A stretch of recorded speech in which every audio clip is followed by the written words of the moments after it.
اللہ باللہ العلی العظیم اعوذ باللہ من الشیطان اللعین الرجیم بسم اللہ الرحمن الرحیم الحمدللہ رب العالمین والعاقبۃ للمتقین والجنۃ للمطیعین والنار للعاصین والصلاۃ والسلام علی اشرف الانبیاء والمرسلین مولانا وسیدنا ابی القاسم محمد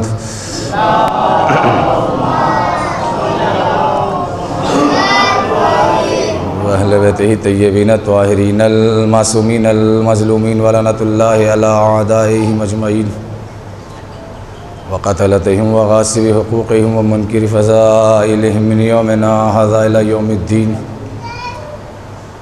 اما بعد فقد قال رسول اللہ صلی اللہ علیہ وآلہ وسلم بسم اللہ الرحمن الرحیم من مات علی حب آل محمد مات شہیدا صلوات بھیج دیں محمد علیہ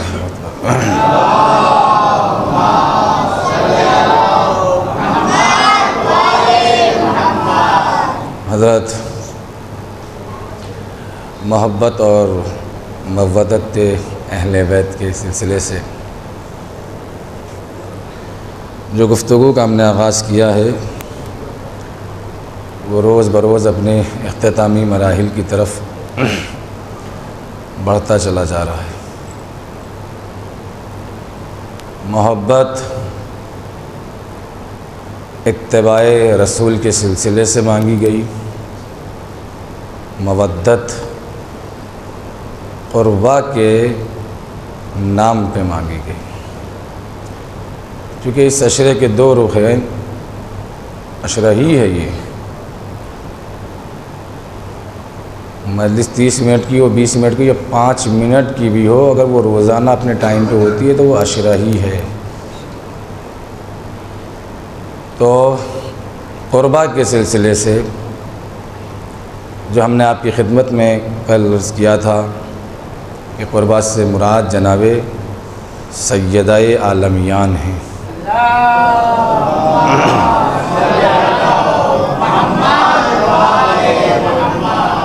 قرب اس کا مادہ ہے، اسی سے بنا ہے اقرب، اسی سے بنا ہے قربا، اسی سے بنا ہے اقارب۔ توجہ دیں نا آپ،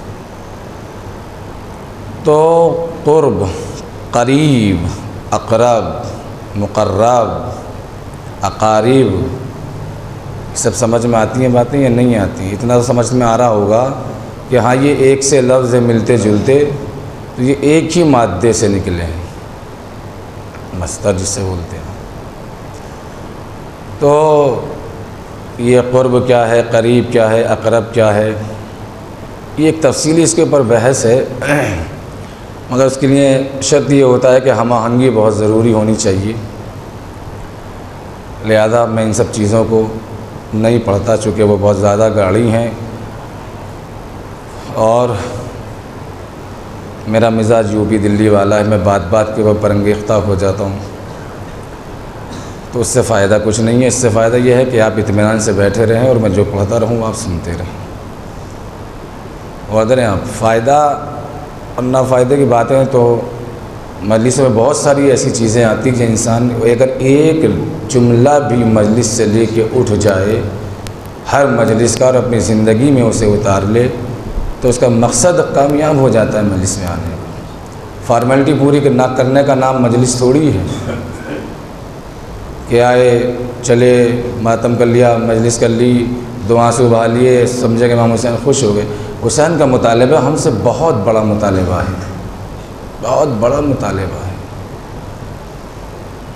ہم نہ کریں گے تو آسمان پہ ماتم ہو رہا ہے، آسمان پہ نہ ہوگا تو کائنات کا ذرہ ذرہ حسین غریب کے غم میں ڈوبا ہوا ہے۔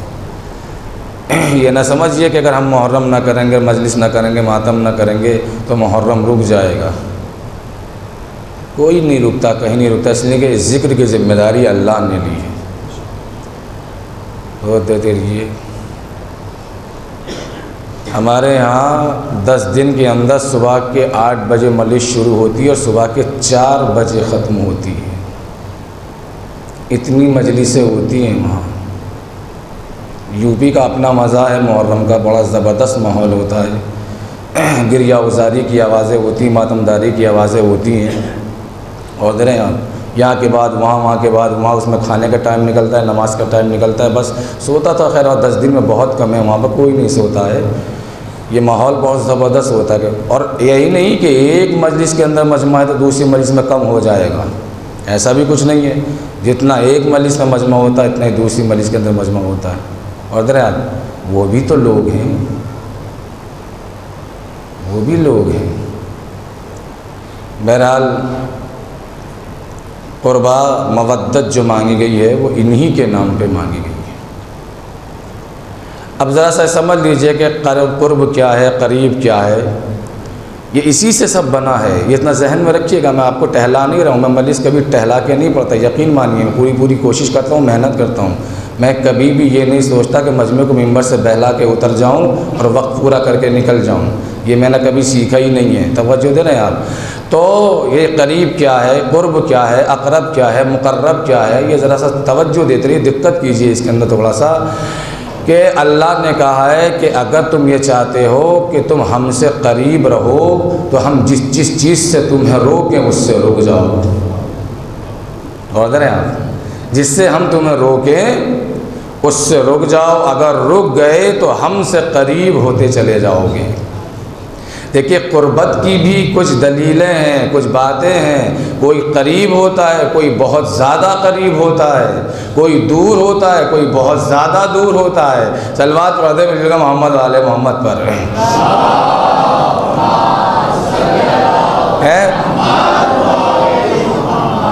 کوئی ایسا ہے کہ قریب رہ کے بھی قربت حاصل نہ کر پایا، اور کوئی ایسا ہے کہ جو دور رہ کے بھی جو ہے اقرب ہو گیا۔ میں کیا کہہ رہا ہوں بھائی، توجہ دے نا آپ، دیکھیں یہ سب چیزیں ہیں، یہ سمجھنے والی چیزیں ہیں۔ تو یہ کیا ہے؟ اللہ نے کہا کہ ہم جس سے روکیں اس سے رک جاؤ تو تم ہم سے قریب ہو جاؤ گے۔ ظاہری طور پر میں ایک آیت پڑھتا ہوں تاکہ ذہن میں خاکہ بن جائے۔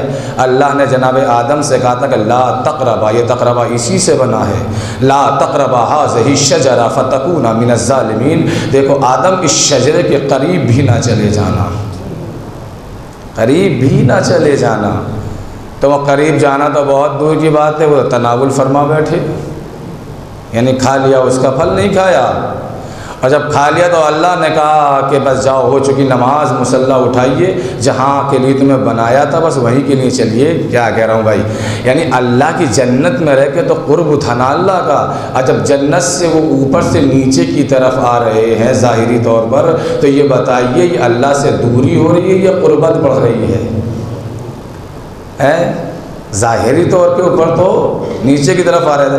تو اس کو میں کیسے آپ کو سمجھاؤں کہ جس سے ہم روکیں اس سے رک جاؤ تو تم ہم سے قریب ہو جاؤ گے، اور اگر آگے بڑھتے چلے گئے تو جتنا بڑھتے چلے جاؤ گے اتنا ہم سے دور ہوتے چلے جاؤ گے۔ میں آیتیں پڑھ دوں، ارشاد ہوتا ہے کہ لا تقربوا الصلاۃ، خبردار نماز کے قریب بھی نہ چلے جانا۔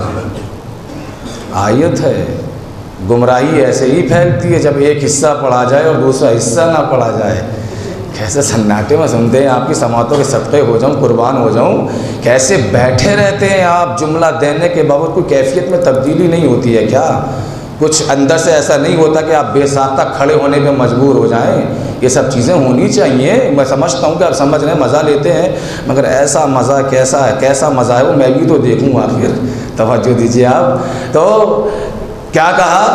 لا تقربوا الصلاۃ، نماز کے قریب بھی نہ چلے جانا۔ کب نہ چلے جانا؟ وَأَنْتُمْ سُكَارَىٰ، اس وقت کہ جب آپ نشے کی حالت میں ہوں۔ دیکھ رہے ہیں آپ، نماز کے قریب بھی اللہ کہہ رہا ہے کہ اگر حالت نشے میں تم نماز کے قریب بھی چلے گئے تو تم ہم سے دور ہو جاؤ گے، کیونکہ ہم نے اس سے روکا ہے تمہیں، تو تمہیں رکنا چاہیے۔ تو یہ اٹل فیصلہ ہے قرآن کا کہ اگر نہ رکے تو ہم سے دور ہو جاؤ گے۔ لا تقربوا الصلاۃ وانتم سکریٰ، حالت نماز کے قریب حالت نشے میں نہ چلے جانا۔ اگر تم نشے کی حالت میں آ گئے تو ہم سے دور ہو جاؤ گے۔ اب مجھے بتائیے، کسی نے اگر صبح کی نماز 2 رکعت کی بجائے 4 رکعت پی کے پڑھا دی ہو، صلوات پڑھتے ہیں مل جل کے محمد والے محمد پر، یہ قریب ہوا یا دور ہوا بھائی؟ اس سے بابا سے بلند صلوات پڑھیں مل کو محمد والے محمد پر.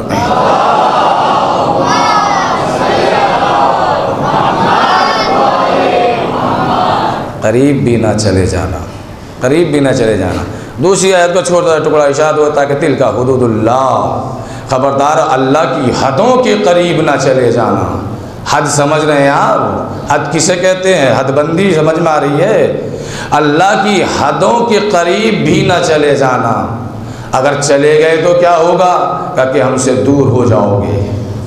کوئی بات کہہ رہا ہوں بھائی. تو اللہ کہہ رہا کہ اللہ کی حدوں کے قریب نہ چلے جانا, اور اگر کسی نے اللہ کی حدوں کو پار کر دیا ہو تو وہ دور ہوگا یا قریب ہوگا؟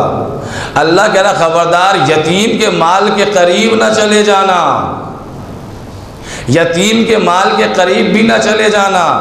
کھانا تو بہت دور کی بات ہے, یتیم کا حق ایسے سنتے ہیں آپ. دیکھیں اگر مرد ہے یتیم تو مذکر کا صیغہ آئے گا اس کے لیے, اس کو جو ہے یتیم کہا جاتا ہے. اگر عورت ہے تو اسے یتیمہ کہا جاتا ہے. تو بات تو ایک ہی ہے, مرد ہو یا عورت ہو. اللہ کہہ رہا ہے کہ خبردار یتیم کے مال کے قریب بھی نہ چلے جانا. اگر چلے گئے تو ہم سے دور ہو جاؤ گے, اور جہاں یتیمہ کا پورا باغ کا باغ کھا لیا گیا ہو. صلوات پڑھتے ہیں مل جل کے محمد والے محمد پر.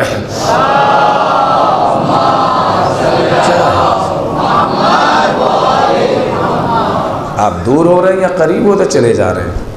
تو یہ سب ہے مودت, محبت. دیکھیے قرآن میں قسمیں بھی کھائی ہیں محبت کے لیے, تو بڑی عجیب و غریب کیفیت کے ساتھ قسمیں کھائی ہیں. انسان قسم کی ایک اصول ہیں, کبھی کبھی قسم کیوں کھائی جاتی ہے, کیسے کھائی جاتی ہے, کن حالات میں کھائی جاتی ہے, اس توجہ رہے آپ. محبت میں بھی قسمیں کھائی جاتی ہیں, محبت میں بھی قسمیں کھائی جاتی ہیں. ارشاد ہوتا ہے والشمس وضحاہا والقمر اذا تلاہا, قسم ہے مجھے سورج کی اور اس کی کرنوں کی, اور اس چاند کی جو اس کے پیچھے پیچھے چلا. سمجھ رہے ہیں آپ؟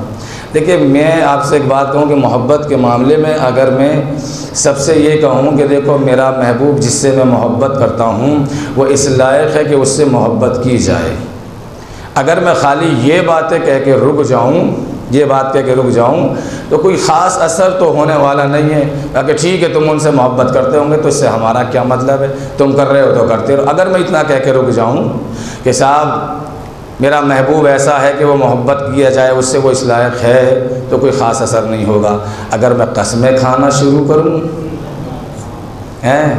سمندر کی قسم, اس کی روانی کی قسم, اس کی وجدانی کی قسم, اٹھتی ہوئی لہروں کی قسم, فلک بوس پہاڑوں کی قسم, ہے نا, ذروں کی قسم, صحراؤں کی قسم, گلستانوں کی قسم, ہے نا, بہار چمن کی قسم, کیا کہہ رہا ہوں, آسمان کی قسم, بادلوں کی قسم, سورج کی قسم, چاند کی قسم, ستاروں کی قسم, سیاروں کی قسم, کائنات کی قسم. اب جب میں قسمیں کھاتا رہوں گا تو پورے لوگ متوجہ ہو کے سنیں گے یہ کہنا کیا چاہ رہے ہیں, اتنی قسمیں کھا رہے ہیں. اس کے بعد اگر میں کہوں کہ دیکھو میرا محبوب اس لائق ہے کہ اس سے محبت کی جائے, ارے میں کیا کہہ رہا ہوں بھائی. پیغمبر اسلام کے لیے بھی قرآن میں اللہ نے قسمیں کھائی ہیں. سورج کی قسم, چاند کی قسم, ستاروں کی قسم, سمندر کی قسم, دریاؤں کی قسم, ہے نا, حسن آویزیوں کی قسم, بہاروں کی قسم. یہ ساری قسمیں کھا کے کہا ہے کہ میرا محبوب ایسا ہے کہ اس سے محبت کی جائے. تو پروردگار یہ قسمیں کھا کے پیغمبر کے لیے یہ کیوں کہہ رہا ہے کہ میرا محبوب ایسا ہے؟ کہا کہ میں اس لیے قسمیں کھا رہا ہوں تاکہ کائنات کا حسن محمد کے سامنے پھیکا پڑ جائے. صلوات پڑھتے ہیں مل جل کے محمد والے محمد پر, حسن کائنات پھیکا پڑ جائے. میں نے رات کی مجلس میں کہا تھا کیا ناز برداریاں اٹھائی ہیں پیغمبر اسلام کی اللہ نے, کبھی نام لے کے نہ پکارا, جب پکارا ادب سے پکارا, القاب سے پکارا. تو بات سمجھ میں آ رہی ہے, یہ نہیں آ رہی ہے؟ سورج کی قسم اور چاند کی قسم جو اس کے پیچھے پیچھے چلا. میں محبت ہی پہ لا کے تمام کروں گا مجلس کو, یہ سلسلہ در سلسلہ ہے, وہاں تک مجھے آنے دیجئے. تو قسم کب کھائی جاتی ہے؟ ایک تو قسم کا اصول یہ ہے کہ عدالت میں اگر آپ کے پاس کوئی دلیل نہیں ہے, تو جج کہتا کہ ٹھیک ہے آپ ذرا قرآن پہ ہاتھ رکھ کے قسم کھائیے، اگر مسلمان ہے تو وہ یہی کہتا ہے۔ اعتبار کے لیے قسم کھلائی جاتی ہے، بھروسے کے لیے قسم کھلائی جاتی ہے۔ اب عدالت میں کیس چل رہا تھا، وہ ٹھیک ہے کوئی نہیں تھا، آپ نے قسم کھا لی، تو قسم کا ایک رخ یہ بھی ہے کہ قسم اس وقت کھائی جاتی ہے کہ جب یقین دلانا ہو یا کسی کیس چل رہا ہو کچہری میں، کورٹ میں، تو خدا قسمیں کیوں کھا رہا ہے قرآن میں بھائی؟ اس کا نہ تو کوئی مدعی ہے، نہ کوئی مدعی علیہ ہے، کیا کہہ رہا ہوں، نہ کسی عدالت میں اس کا کوئی کیس چل رہا ہے۔ بات کو سمجھ لیا کریں بھیا، ہے نا، وہ قسمیں کیوں کھا رہا ہے؟ تو ایک رخ یہ ہے قسم کھانے کا، اور ایک رخ اور بھی ہے قسم کھانے کا۔ اور قسم ہمیشہ باکمال چیز کی کھائی جاتی ہے، بے عیب کی کھائی جاتی ہے، عیب دار چیز کی قسم نہیں کھائی جاتی۔ اگر آپ سے کسی کو یقین طلب کرنا ہے تو وہ یہی کہے گا کہ اچھا بچوں کی قسم کھائیے، تو آپ قسمیں کھاتے ہیں نا کہ آل کی قسم، اولاد کی قسم۔ اگر اور یقین بڑھانا ہے تو اس سے اوپر جائیے آپ، اللہ کی قسم، مولا کی قسم، یہ سب کھائی جاتی ہے، نہیں کھائی جاتی ہیں؟ قرآن تک کی انسان قسمیں کھا جاتا ہے۔ یہ کیوں قسمیں کھائی جا رہی ہیں بھائی؟ قسم کا ایک مزاج ہے۔ تو اللہ قسم کھا رہا ہے، والشمس وضحاہا والقمر اذا تلاہا، قسم ہے مجھے سورج کی اور اس کی کرنوں کی، قسم ہے اس چاند کی جو اس کے پیچھے پیچھے چلا۔ تو پروردگار سورج تو ایک دن ٹوٹ کے زمین پہ گر پڑے گا، چاند ایک دن فنا ہو جائے گا، یہ تو چاند سورج کی قسمیں کھا رہا ہے؟ تاکہ ظاہراً تو یہ چاند سورج یہی ہیں جو دنیاوی ہیں، مگر باطناً اس سے مراد کوئی اور ہے۔ میں سورج کی بھلا قسمیں کیوں کھانے لگا، میں چاند کی بھلا قسمیں کیوں کھانے لگا؟ تفسیریں پڑھیے تو سمجھ میں آئے گا کہ یہاں سورج سے مراد آفتاب رسالت ہے، چاند سے مراد مہتاب امامت ہے۔ صلوات پڑھتے ہیں مل جل کے محمد والے محمد پر۔ پڑھتے رہے آپ، ظاہراً یہ ہے چاند سورج، باطناً کچھ اور ہے معاملہ۔ اور قسمیں روکی تھوڑی، ایک دو قسم نہیں ہے۔ لا اقسم بہذا البلد، یہ کل میں نے آیت کوٹ کی تھی، یہ قسم ہے مجھے اس شہر کی جس میں میرا نبی چلتا ہے۔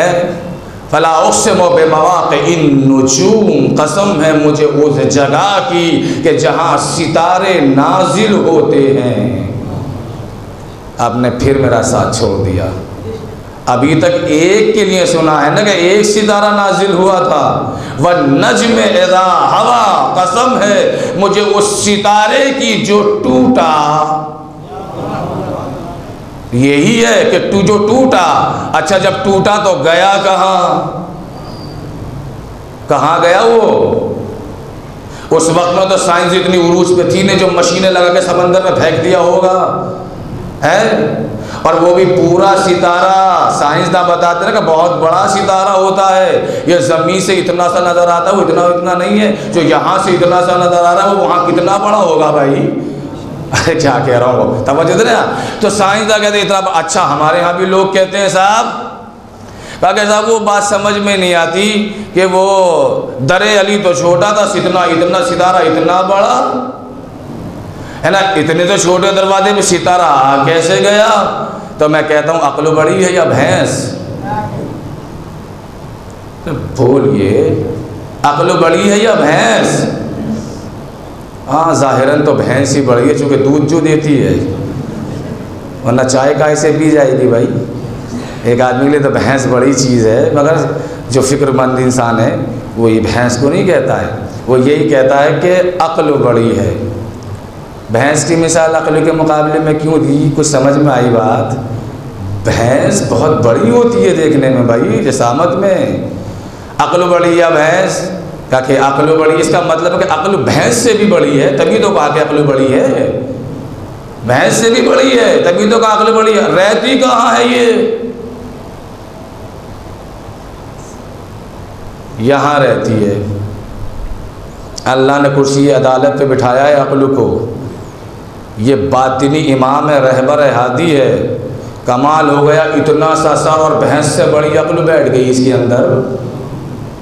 میں یہی تو کہنا چاہ رہا ہوں بھائی، ہے کہ جب اتنی بڑی چیز اس چھوٹے سے سر کے اندر بیٹھ سکتی ہے ارے کیا کہہ رہا ہوں بھائی، دنیا یہ کہتے کہ اتنا بڑا ستارہ در علی پہ آ کیسے گیا، مگر یاد رکھیے گا یہ در علی ہے، کوئی معمولی دروازہ نہیں ہے، ہوگا کوئی اپنے یہاں کا بڑا، مگر اس دروازے کا شرف یہی ہے کہ جو بھی آئے گا جہاں کا آئے گا چھوٹا بن کے ہی آئے گا، چھوٹا بن کے ہی آئے گا، ہے نا۔ رضوان داروغہ جنت ہے، آئے گا تو درزی بن کے آئے گا۔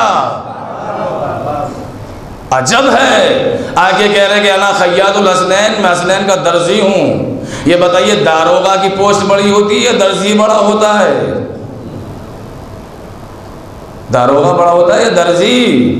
داروغہ ہے، پوسٹ بڑھتی ہے تو فخر ہوتا ہے، گھٹتی ہے تو کوئی فخر میں تھوڑی کہتا ہے کہ صاحب میں داروغہ سے سپاہی بن گیا مجھے مبارکباد دو۔ ارے کیا کہہ رہا ہوں، پوسٹ بڑھنے پہ مبارکباد دی جاتی ہے، فخر کیا جاتا ہے۔ اے میں کہوں گا رضوان تم داروغہ جنت ہو، جنت کے داروغہ ہو، اور اس دروازے پہ آ کے کہہ رہے ہو بڑے فخریہ انداز میں کہ انا خیاط الحسنین، کہ دیکھو میں حسنین کا درزی ہوں۔ میں کہوں گا یہ فخر کیسا کر رہے ہو، پوسٹ گھٹی ہے یا بڑی ہے؟ کہا کہ کیسی باتیں کر رہے ہو، ارے دیکھو میں داروغہ جنت ہوں، جن کے کپڑے لے کے آیا ہوں وہ مالک جنت ہیں۔ صلوات پڑھ رہے ہیں مل جل کے محمد والے محمد پڑھ رہے ہیں، مالک جنت ہے۔ تو سلسلہ رک نہ جائے، چونکہ مجھے آگے بڑھانا ہے، تو سورج کی قسم، چاند کی قسم، ستاروں کی قسم، سیاروں کی قسم، سب کی قسمیں کہ وہ جگہ کی قسم جہاں ستارے نازل ہوتے ہیں۔ دنیا ایک ستارے میں الجھی پڑی ہے، قرآن کہہ رہا ہے کہ ستارے نازل ہوتے ہیں۔ نجوم جمع ہے نجم کی، نجم یعنی ایک ستارہ، نجوم یعنی بہت سارے ستارے، کہ جہاں ستارے نازل ہوتے ہیں۔ غور کریں آپ، وَالْعَادِيَاتِ ضَبْحًا، یہ سورہ زبانی یاد ہونا چاہیے شیعوں کو۔ کیوں یاد ہونا چاہیے؟ کہ یہ علی کی شان میں ہے، یہ مولا کی شان میں ہے۔ اس لیے کہتا ہوں کہ قرآن کے اوپر نظر رہنی چاہیے۔ اس سورے میں مولا کائنات کے گھوڑے کی ٹاپ پہ جو لوہا لگا ہوا تھا اور دوڑتے میں میدان میں اس کے پاؤں سے پتھر پہ ٹکرانے سے جو چنگاریاں نکلی، قرآن میں اس کی قسم کھائی گئی ہے۔ اللہ اکبر، ہے اس تک کی قسم کھائی گئی ہے، یعنی نگاہ مشیت میں چنگاریاں جو گھوڑے کی ٹاپوں سے نکلی وہ اتنی معتبر کہ اللہ کی نظر میں قسم کھانے کے قابل ہے۔ تو دنیا سوچے کہ جس کی ٹاپوں سے نکلنے والی چنگاری کا یہ حال ہے کہ قرآن میں اللہ قسم کھا لے تو اس کی ایک ضربت کا کیا حال ہوگا، اس کی ضربت کا کیا حال ہوگا۔ ثقلین کی عبادت پہ بھاری ہے، ثقلین کی عبادت پہ بھاری۔ تو قسمیں بہت ساری ہیں اور یہ بہرحال مجھے وہاں نہیں جانا سب کچھ۔ ایک قسم ہے جو مجھے پڑھنی تھی بس، اور یہی مجلس تمام کروں گا، کہ وہ کون سی قسم ہے؟ وہ محبت سے ملتی جلتی قسم ہے۔ ارشاد ہوتا قال اللہ اعلم یا ملائکتی و سکان سماوات عزتی و جلالی انی ما خلقت سماء مبنیۃ ولا ارضا مدحیہ ولا قمرا منیرا ولا شمسا مضیہ ولا فلکا یدور ولا بحرا یجری ولا فلکا یسری الا فی محبت ہؤلاء الخمسۃ الذین هم تحت الکساء، کہ میں نے آسمان کا شامیانہ نہیں لگایا، میں نے زمین کا فرش نہیں بچھایا، میں نے سمندروں کو روانی اور وجدانی عطا جو ہے روانی نہیں عطا کی ہے، میں نے پہاڑوں کو بلندی نہیں بخشی ہے، میں نے سمندر کے سینے پہ کشتی کو نہیں چلایا۔ یہ اللہ کہہ رہا ہے، میں نے آفتاب و مہتاب کی روشن قندیلیں نہیں لٹکائی سوائے ان کی محبت میں جو 5 چادر کے نیچے ہیں۔ دیکھیں محبت کی قدر کیجئے گا، سوائے ان کی محبت کے جو 5 چادر کے نیچے ہیں، میں نے ان کی محبت میں آسمان کا شامیانہ لگایا، میں نے ان کی محبت میں زمین کا فرش بچھایا۔ کیا مقصد ہے؟ اللہ کہنا کیا چاہ رہا ہے؟ اور یاد رکھیے گا کہ یہ کلام الہی ہے، یہ حدیث قدسی ہے کہ میں نے ان کی محبت میں آسمان کا شامیانہ لگایا، میں نے ان کی محبت میں زمین کا فرش بچھایا، میں نے ان کی محبت میں سمندر کی سبیلیں لگائیں۔ دیکھیں سبیلیں سب لگاتے ہیں ان کی محبت میں، مگر جس کی جتنی حیثیت محرم میں سبیلیں لگتی ہیں یا نہیں لگتی ہیں، چائے کی سبیل ہے، پانی کی سبیل ہے، شربت کی سبیل ہے، یہ ساری سبیلیں لگ رہی ہیں یا نہیں لگ رہی ہیں؟ ہے نا، چونکہ ہماری اتنی ہی حیثیت ہے، جتنی حیثیت ہم اتنی لگاتے ہیں، تو جو جتنا بڑا ہوتا ہے وہ اتنی بڑی سبیلیں لگاتا ہے۔ اللہ قادر مطلق ہے، سمندر کی سبیلیں لگا دیں۔ یہ انہی کی محبت میں سبیلیں لگی ہیں بھائی۔ ادھر رہیے، بات کو سنتے رہیے ذرا۔ تو ان کی محبت میں آسمان کا شامیانہ، ان کی محبت میں زمین کا فرش بچھایا، ان کی محبت میں کائنات کو ڈیکوریٹ کیا ہے اللہ نے۔ تو پروردگار سمجھ میں نہیں آتا یہ انتظام آل محمد کی محبت میں ہو رہا ہے؟ کہا کہ بالکل انہی کی محبت میں ہو رہا ہے۔ کوئی بات کہہ رہا ہوں بھائی، یہ انہی کی محبت میں ہو رہا ہے۔ اب یہ ہے بات یہ سمجھ میں آئی کہ آل محمد کی محبت میں شامیانہ لگانا، آل محمد کی محبت میں فرش بچھانا، آل محمد کی محبت میں جو ہے اس کی امام بارگاہوں کو سجانا، یہ سنت الہی ہے، بدعت نہیں ہے، کیونکہ اللہ نے کائنات کو ان کی محبت میں سجایا ہے۔ جو بات کہنی ہے وہ پھر رہ گئی۔ کیا قسم کھائی ان کے ساتھ جو چادر کے نیچے ہیں محبت کے؟ عزتی و جلالی، قسم ہے مجھے اپنی عزت کی بھی اور اپنے جلال کی بھی۔ جب یہ لوگ 5 چادر کے نیچے آگے کہ ان کے ساتھ قسم کھا رہا ہے اللہ اپنی عزت کی اور جلال کی، پورا قرآن قسموں سے بھرا ہوا ہے۔ وہاں نہیں کہا کہ سورج کی قسم اور اپنی میری عزت و جلال کی قسم، چاند کی قسم اور میری عزت و جلال کی قسم، ستاروں کی قسم اور میری عزت و جلال کی قسم، شہر مکہ کی قسم اور میری عزت و جلال کی قسم۔ کیا کہہ رہا ہوں بھائی، ستارہ ٹوٹا تو اس کی قسم اور میری عزت و جلال کی قسم، جہاں ستارے نازل ہوتے ہیں اور وہ قسم اور اپنی عزت و جلال کی قسم۔ یہ کیا معاملہ ہے؟ پروردگار ساری قسمیں بھری پڑی ہیں، تو نے یہ نہیں کہا پورے قرآن میں کہ اس کی قسم اور میری عزت و جلال کی قسم، تو یہاں کیوں کہہ رہا ہے کہ میں نے ان کی محبت میں کائنات کو بنایا؟ 5 جو چادر کے نیچے ہیں، مجھے اپنی عزت کی بھی قسم ہے، اپنے جلال کی بھی قسم ہے۔ پروردگار فلسفہ کیا ہے کہ جو ان کے ساتھ تو قسمیں کھا رہا ہے؟ کہا کہ معاملہ یہ ہے کہ اصول سمجھ لو پہلے، بات بعد میں سمجھ میں آ جائے گی۔ اس لیے کہ اصول یہ ہے کہ بقا کبھی بھی فنا کے ساتھ قسمیں نہیں کھاتی۔ میرے وجود کو بقا ہے، پوری کائنات کو فنا ہے۔ چونکہ سورج ایک دن زمین پہ ٹوٹ کے گرنے والا ہے، میری ذات کو بقا ہے۔ دسترخوان آسمان سے ستارے اچھل اچھل کے زمین پہ گر پڑیں گے، اسے فنا ہے، مجھے بقا ہے۔ ایک دن شہر ویرانے میں تبدیل ہو جانا ہے، شہر کو فنا ہے، مجھے بقا ہے۔ کیا کہہ رہا ہوں بھائی، توجہ دیتے رہیے۔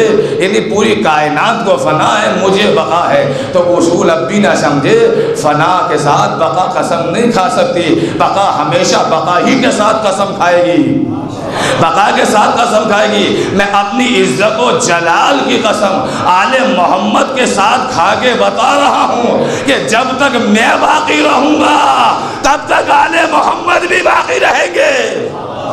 صلوات پڑھتے ہیں مل جل کے محمد آل محمد پر، یہ باقی رہیں گے حضرات۔ نفوس قدسیہ ہیں، یہ ان کی محبت ہے۔ اللہ اکبر، کیا مرتبہ، کیا شرف ہے آل محمد کا، ان کے ساتھ قسم کھا رہے ہیں۔ یاد رکھنا یہ خدا ہے، اور خدا کب سے اور کب تک رہے گا یہ تو سوال ہی پیدا نہیں ہو سکتا۔ وہ بس یہ ہے کہ وہ تو ہمیشہ سے تھا اور ہمیشہ رہے گا، کیونکہ یہ قدرت ہے۔ مرتبہ آل محمد کو اللہ نے بخشے، دشمنی لوگوں نے اہل بیت سے نکالی۔ دشمنی نکالنی ہے تو اللہ سے جا کے نکالے جس نے ان کو یہ شرف بخشے۔ یہی تو تھا کہ ساری چیزیں بنی ہاشم کے اندر، نبوت بھی، امامت بھی، طہارت بھی، سخاوت بھی، شجاعت بھی، علم بھی، یہ ساری چیزیں آل محمد کو دے دی۔ یہ تاریخ کی بوکھلاہٹ ہے اور جھنجھلاہٹ ہے، یہ سمجھ لیجئے۔ یہ ساری دشمنیاں جو آل محمد کے لیے آئیں، یہ صرف اور صرف ان لوگوں کا عناد تھا کہ سارا شرف ان کو ملا، ہمیں کچھ نہ ملا۔ دشمنی تو بہت پہلے سے، اس خاندان کی دشمنی ملاتے تھے پیغمبر اسلام سے پہلے سے چلی آ رہی تھی، پہلے سے چلی آ رہی تھی۔ اور اس کے اوپر ترہ امتیاز یہ ہے کہ اور کتابوں سے اسلام کیوں نہیں لیتے، اور کتابوں سے روایتیں کیوں نہیں لیتے؟ کیا تمہارے پاس خالی قرآن ہے یا 12 امام ہی ہیں، آپ انہی سے مذہب لوگے؟ ہمیں دوسری کتابوں سے، روایتوں سے، جو ہم کوئی حدیث یا اسلام یا تاریخ نہیں لیتے، وہ ہماری بہت بڑی مجبوری ہے۔ ہم ہر کسی کی کتاب سے اسلام دین نہیں لے سکتے ہیں، تاریخ نہیں لے سکتے ہیں، اس لیے کہ ایک کتاب ہے کہ جس کے اوپر ٹائٹل صحیح کا لکھا ہوا ہے، اس میں دنیا بھر سے روایتیں بھری ہیں، چھٹے امام سے ایک حدیث تک نہیں ہے اس کے اندر۔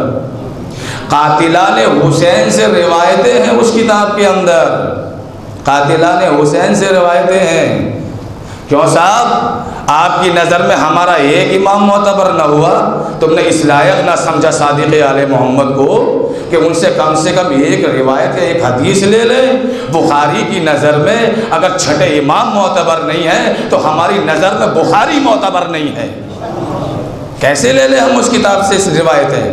کیسے سمجھے دین؟ اس لیے کہ اس کتاب میں قاتلان حسین سے روایتیں ہیں۔ میں اس کی مثال دوں ایک چھوٹی سی اور بات کو تمام کروں۔ مجلس میں اتنا سارا مجمع آتا ہے اور ہمارے ممبر پہ بیٹھنے کے بعد میں کوئی آئے ممبر سے اعلان کرے مائک پکڑ کے کہ صاحب مجلس کے بعد کوئی اپنے گھر نہ جائے، باہر دروازے پہ اس حصے پہ بہترین قسم کا شربت کسی کی طرف سے ایجاد ہوا ہے، انہوں نے سبیل لگائی ہے، جو صاحب جائیں وہ پی کے جائیں۔ بڑا عمدہ شربت ہے، بڑا اچھا شربت ہے، بڑی بہترین کوالٹی کا شربت ہے، ایسا آپ نے کبھی پیا نہ ہوگا، ذائقہ تو آپ بھول ہی نہیں سکتے، سارے میوہ جات ہیں اس کے اندر، ڈرائی فروٹ ہے، سب کچھ ہے۔ آپ سب کا دل مجلس سے اکتا گیا صاحب، کیسے مجلس ختم ہو اور وہ شربت کا گلاس ہمارے ہاتھ میں آئے۔ جیسے ہی مجلس ختم ہوئی انہوں نے پھر سے اعلان کیا، کہا کہ صاحب وہ ایسا ہے کہ وہ جو شربت رکھا ہوا ہے نا، پی کے سب جائیں، مگر وہ اطلاع ملی ہے کہ اس میں کسی نے تھوڑا سا زہر ملا دیا ہے، مگر دیکھو خطرہ زیادہ نہیں ہے، پریشان نہ ہونا، اس سے زیادہ تو روڈ پہ چلنے میں خطرہ ہے، پلین میں اڑنے میں خطرہ ہے۔ وہ سارے گلاسوں میں نے کسی نے ایک میں ملا دیا ہے، تو لہذا کوئی ٹینشن والی بات نہیں، آپ پی کے جائیے۔ میں کیا کہہ رہا ہوں بھائی، پی کے جائیے آپ۔ اب جو مجلس سے باہر نکلے گا وہ سب بچ کے نکلیں گے، اور صاحب معاملہ کھڑا ہے کہ بھیا یہ میری محنت برباد ہو جائے، میں کہاں پھینکوں گا اس کو، کیوں جا رہا ہو نکل کے؟ خبردار، کیسی باتیں کر رہے ہو، زہر ملاتے ہو اور ہم سے کہتے ہو کہ پھر ہماری جان سے کھیلنا چاہتے ہو۔ ارے میں کوئی بات کہہ رہا ہوں بھائی، ہماری جانوں سے کھیلنا چاہتے ہو، زندگی سے کھیلنا چاہتے ہو، تو دنیا یہ توجہ دیجیے گا، تو دنیا اس زہر کے گلاس کو اٹھانے سے قاصر ہے کہ جس کے اندر زہر ملا ہوا ہے، تو ہم وہ روایتوں کے جام کیسے لے لیں کہ جس میں خون حسین ملا ہوا ہے؟ ہم وہ جام روایتوں کے نہیں لے سکتے کہ جس میں سیدہ کے لال کے خون کی آمیزش ہو۔ کیسے لے لیں ہم قاتلان حسین سے اسلام؟ جو محمد کے نہ ہوئے، جو محمد کے گھرانے کے نہ ہوئے، ہم ان لوگوں سے اسلام لے لیں؟ ہم نے عصمت سے اسلام لیا ہے، معصوم سے اسلام لیا ہے۔ اور دے رہے ہیں آپ، آج 4 محرم ہے، تاریخیں بڑھتی جا رہی ہے،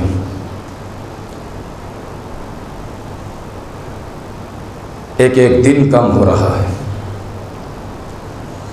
مظلوم کربلا پہ فوجوں کی یلغار ہے، یلغار ہے۔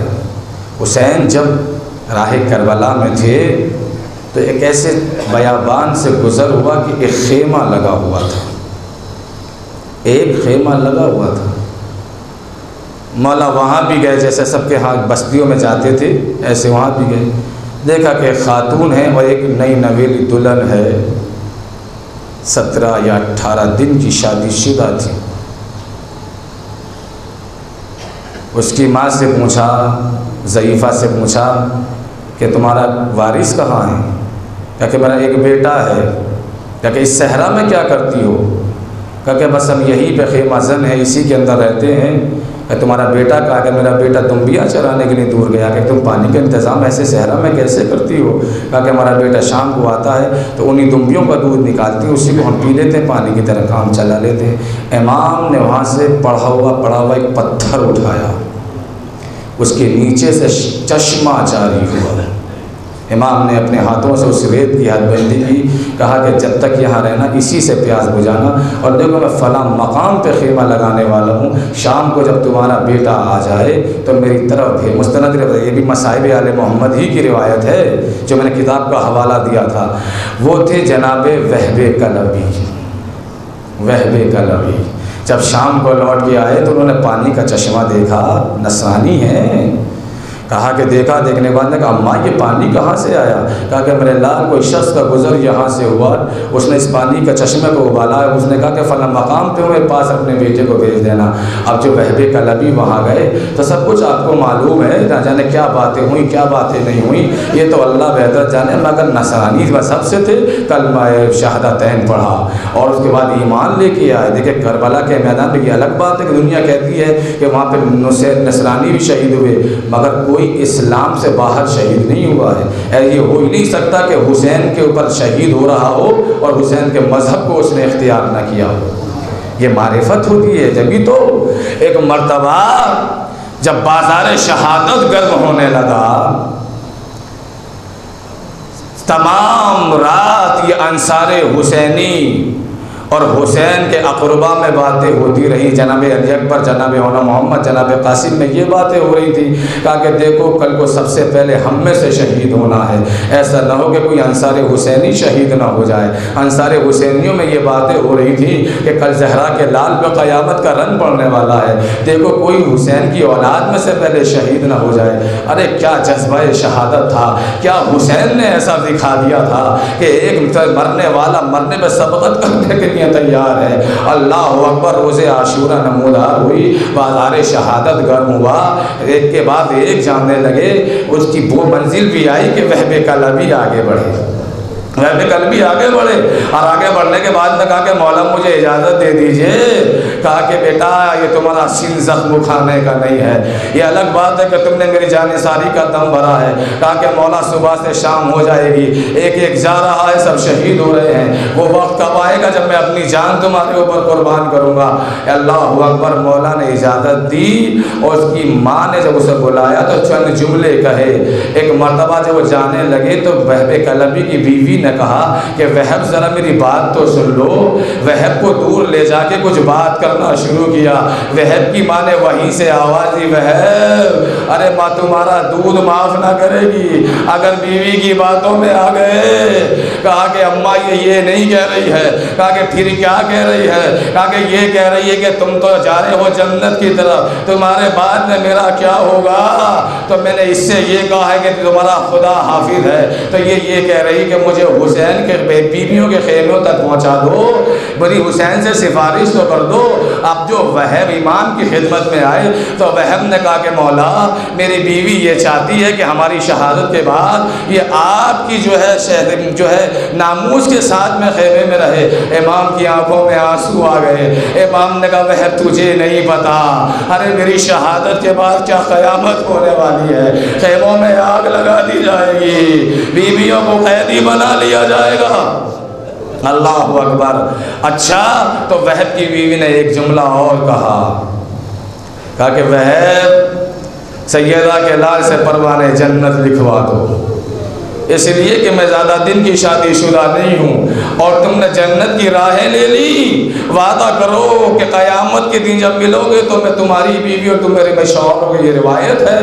تو وہب نے وعدہ کیا، امام نے پروانِ جنت اجازت دلوائی۔ اب جو وہب جانے لگے، اللہ اکبر، کیا مظلومی امام حسین ہے، کیا مظلومی ہے کہ جب وہب جنگ کرتے رہے اور جنگ کرتے کرتے جب یہ ماندب دیکھا تو وہب نے پلٹ کے جو دیکھا تو کیا دیکھا؟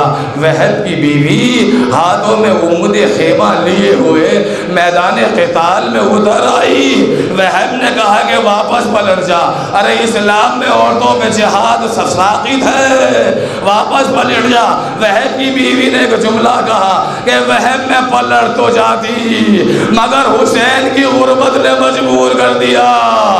ارے زہرا کا لال خیمے کے پیچھے بیٹھ کر سر کو زانو پہ رکھ کے رو کے کہہ رہا ہے واہ غربتا، ہائے رے میری غربت کہ میرے پاس جانثاروں کی بہت کمی ہے۔